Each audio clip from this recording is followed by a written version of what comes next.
Bonjour à tous, ici les petits pieds. Et oui, ça fait 15 jours, voire même aujourd'hui un peu plus, que on fait des entraînements à la maison beaucoup plus statiques que quand on se retrouve au studio pour s'entraîner.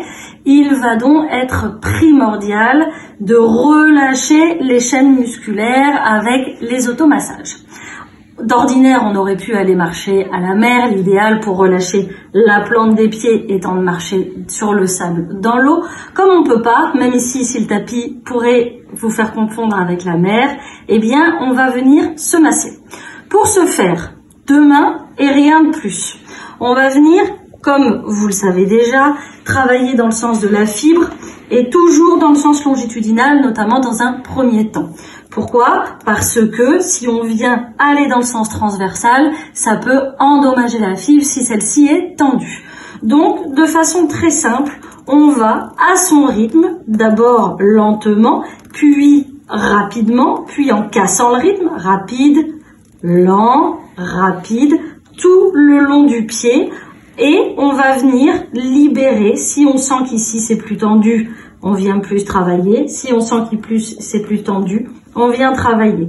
On va aller relâcher orteil par orteil en mobilisant dans les amplitudes que la nature a bien voulu vous donner, de face et de dos, en travaillant, en venant mobiliser les phalanges les unes après les autres. On peut venir étirer la face supérieure du pied en venant majorer la flexion et en venant majorer l'extension. On va en profiter pour venir stretcher la face postérieure du mollet et stretcher la face antérieure du mollet. Vous pouvez faire aussi comme si on pianotait sur la plante du pied pour la libérer. Vous allez vous dire, mais qu'est-ce qu'elle nous veut avec les pieds? On ne peut pas prétendre avoir une chaîne musculaire du membre inférieur libre si la plante du pied convergence des tensions du membre inférieur. On sautille beaucoup, on fait pas mal de cordes à sauter, de jumping jack, de burpees en ce moment. On les fait vraisemblablement pieds nus ou pas avec les mêmes baskets que celles qu'on prend pour aller courir ou pour aller s'entraîner.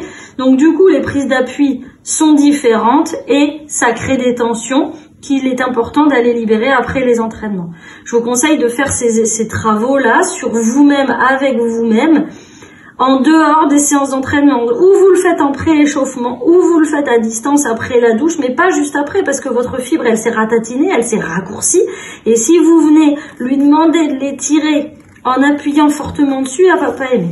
On va faire exactement la même chose le long du mollet, comme si votre mollet c'était un grand pied. Alors moi ça reste tout petit, mais vous c'est plus grand, et donc vous venez dans le sens de la fibre, haut et bas, congestionner, comprimer avec vos mains dans le sens que vous voulez, donc soit de bas en haut à une main, soit de bas en haut à 2 mains, je vous montre bien, de cette façon-là, soit de la même façon, vous allez venir pianoter, englober votre mollet de cette façon-là.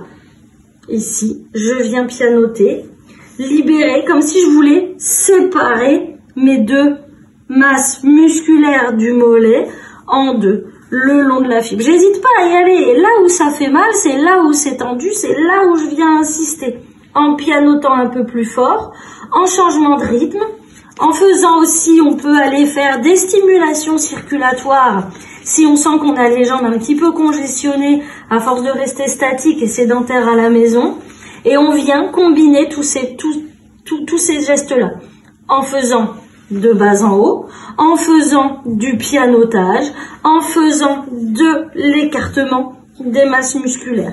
Tout ceci va pouvoir venir se faire le long de la cuisse aussi, libérer le quadriceps. Donc toujours pareil, on vient pianoter, étirer, libérer et faire des ballottements pour libérer la circulation.